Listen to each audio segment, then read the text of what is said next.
now it is Clear. clear. Okay, okay. Let me just start with the presentation.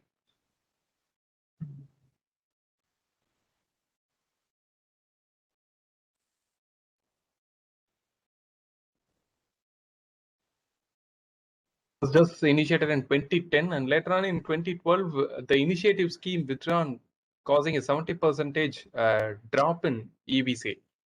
And whereas in 2013, the National Election Mobility Mission Plan was initiated with a target of 2020 launched by Government of India. And whereas the major financial part was introduced in the scheme of FAME.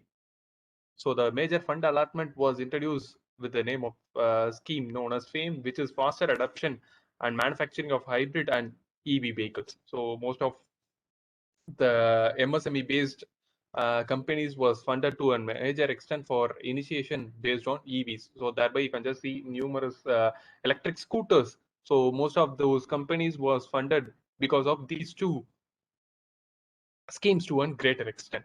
So FAME scheme launched in 1st April 2015 till 31st March 19 by the Department of Heavy Industry, allotted in fund financial allotment of 5.29 billion, whereas FAME 2 was commenced on 1st April 2019. So the Union Cabinet approved an outlay of nearly 100 billion with a tax reduction of 5% on EV and electrical charges. So these two are the major financial support from the government for the EV policy to a greater extent. And this EV policy targeted most of our state to a greater extent. So you can just see the EV station established with respect to FAME 1 and the EV station earmarked as per FAME 2 scheme. So in this, if you just pinpoint Tamil Nadu, they have merely targeted 281 charging stations, and focusing about the scheme, it was approved on September 2019, which they have scheduled to place a charging station. So the target of placing a charging station for every 25-kilometer interval on both sides of national highway and state highways. So this what is the FAME 2 scheme allotted for, especially in Tamil Nadu talks about. So they have been targeting about installing the charging station because they have tried to understand that there is a minimal amount of penetration of EV to the market, automotive market. So now their focus has turned over to introducing the charging station for make it much more convenient. So their target is to introduce the charging station for every 25 kilometers in national highways. So at least 10% of parking space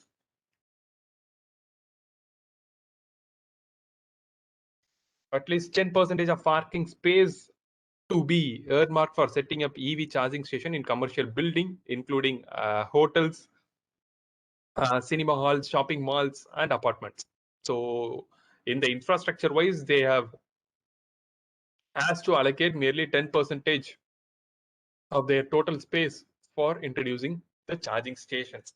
So now I hope you are trying to understand the financial assistance from the government through EV policies for each and every state for both EV penetration and EV charging station to a greater extent.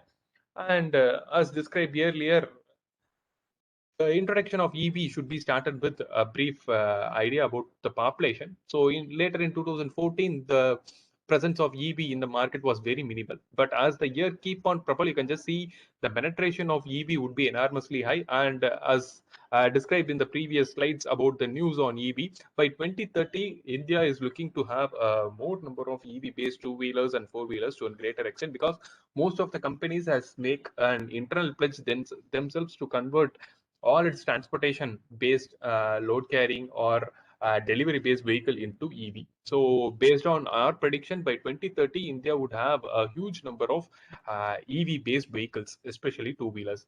And what about the impact of internal combustion engine in that thought? So this particular session is focused on the introduction about EV and the hybrid vehicle. So because there is a huge amount of investment of money that has been placed for internal combustion engine in this particular scenario, because it was just ruling the world for past 100 years. I hope if you have attended the previous session where I have been discussing about the history of EV. So past 100 years, the internal combustion engine was ruling the world. That means more and more amount of investment has been made for internal combustion engine and its allied branches. So you can't completely eradicate or completely lay off the internal combustion engine completely. So internal combustion will be need to be alive for the survival of that particular industries. So that would be alive by the name of not a pure internal combustion engine, by the name of hybrid and plug-in hybrid vehicle. So make it clear, this hybrid and plug-in hybrid vehicle will have a combustion engine apart from the assistance of the electric vehicle. And later on, when talking about Hyundai, Korea, and Taiwan, they have been focusing on fuel cell based vehicles. So they have switched over to uh, the electrical part as of there in the transportation sector. So they are just focusing on the fuel cell based vehicle in terms of hydrogen as the base energy and EV, pure EV. So they are propelling on this particular sector. But based on my prediction, till 2050, India would focus on hybrid vehicle technology with a minimal trace of EV in the four-wheeler sector. So the definition of EV talks about any vehicle propelled by an electric drivetrain draining or taking powers from a rechargeable battery or from a portable, a refillable or electrical energy source, which is manufactured for and use of public road. So when talking about the main key advantage of this EV is that there won't be no tailpipe emissions, particularly focusing on CO2, SOx, NOx, and the highly dangerous particulate matter. So people are talking about PM1, PM.5, PM.2. So all these comes under these broad category. So what product categories are there within this e-mobility? So talking about e-mobility is not only about having scooters and cars. So people are focusing on these e-mobility in terms of drones, bikes, even helicopters, hoverboards, planes, ships, buses, lorries, and vans. I hope you are aware about a load carrying truck has been introduced by Tesla for the transportation based on e-mobility. So the e-mobility penetration in all these stream has been slowly initiated, but dominantly it is just focused on e-scooters and e-cars as of now, and Tesla is focusing on the load carrying uh, lorries and trucks also. And talking about the main drivers for e-mobility is it is environmental friendly, in the perspective of pollution, and legislative compliance is also provided for it. And in terms of reduced cost, you can just gain the daily usage, but the initial cost whatever you invest for an EV is enormously high as of compared to your internal combustion engine. But when talking about the daily energy usage or the daily day-to-day consumption of fuel is at a reduced cost, and regulatory and standard compliance is also supported by the government, followed by a switch from fossil fuel would save the nation from a great demand on fossil fuel depleted nation. So talking about the battery power EV initially, so the electric vehicle are mainly converted from the existing internal combustion engine. It is nothing new from the existing internal combustion engine, because whatever the that we are having over here won't have any change in the outer surface of the vehicle. So only thing is in the place of internal combustion engine and the fuel tank, you are going to incorporate an electric motor and the battery. So whatever the external case or the external outer cover that is placed would be as it is in the existing vehicle. So you are going to replace the internal combustion engine with an electric motor and a fuel tank with a battery source. So this would be the major conversion from existing internal combustion engine based vehicle into EV. So when you are just trying to convert into this particular scheme, what actually happens is it leads to an heavy weight, because when talking about, we'll be exploring about battery also. So the weight of the battery is enormously high. So you think about, you are just carrying merely 300 to 400 kg of an animal along with your 300 400 kgs of load in your vehicle, and you need to propel that also along with you. So the weight of the vehicle would be enormously high, and with this only we'll be trying to calculate what is the power required for the propulsion. So that would be also discussed in the upcoming slide. So we will try to, I'll just try to pinpoint it, or I will just call back at this that particular time also when discussing about this. And you will have a lower flexibility and performance degradation have caused the use of this type of EV to fade out. So similar to our mobile phone, the battery fade out would be at a greater extent, because it typically depends upon the end users. It typically depends upon the user. So when you and your friend purchase the same mobile, and you are just using it at a different discharge rate, and he is using it at a different discharge rate, so the degradation of battery would be entirely different. And that way, if the battery get degraded, it would typically affect the overall performance of your vehicle. So that is why it is one of the key parameters that you need to focus on when you're just talking about the battery powered EV. And what are the different types of EV in current market? So one is hybrid electric vehicle. So that would be kind as HEV.